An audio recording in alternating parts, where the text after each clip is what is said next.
Channel 5 at 5:30. Many of you have asked us to look into the case of a missing bulldog on the Treasure Coast. This is here the missing poster for Ralph, the English bulldog. It's been circulating across social media. His owner is offering a big reward after Ralph went missing from Big Mac's and Friends pet sitting in Palm City.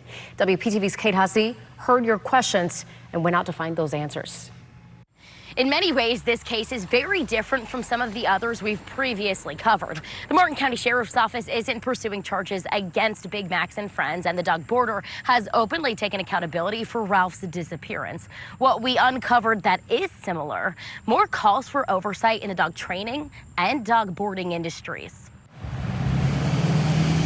On every corner, I hung up the posters. And every tree. We made some big posters for him. Hangs this heartbreaking plea. I knocked on doors, asking neighbors. To bring a beloved bulldog. People were all over it. Back home again. You don't just shake it off. You don't just stop thinking about it. Your mind is thinking, did he get hurt? John Mannino's search ongoing for 2 months now. He says he boarded his English bulldog Ralph at Big Mac's and Friends pet sitting in Palm City May 1st. The next day, he got a call from the boarder that Ralph was gone. So I rushed over there. I was there in 10 minutes. She showed me the kitchen door. She says, I must have left this door open. Somehow he must have got out. Despite desperate search efforts, Ralph still hasn't been found. Tears come out, tears come out. Big Mac's and Friends, in a statement to us, took full responsibility. Pet sitter Vicky Corey said, quote, I'm extremely heartbroken for Ralph, and I want nothing else than for him to be found. It's totally my fault. She offered to pay a $4,000 reward and put up multiple flyers to help bring Ralph home.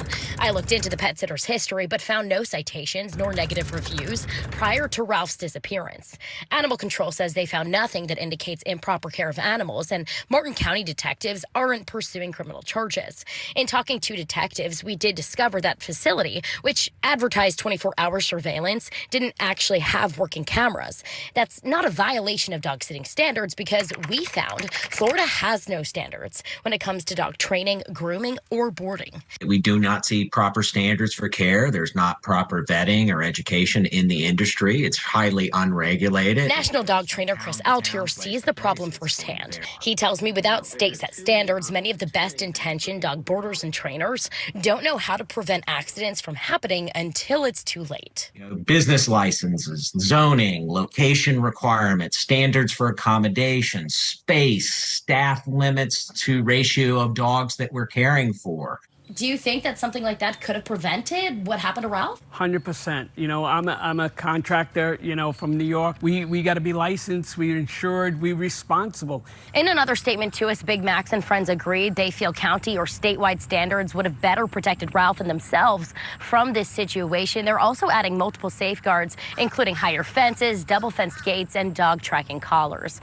Again, Ralph still has not been found. If you see him, we're asking you call us or email us. In Martin County, I'm Kate Hussey, WPTV News Channel 5.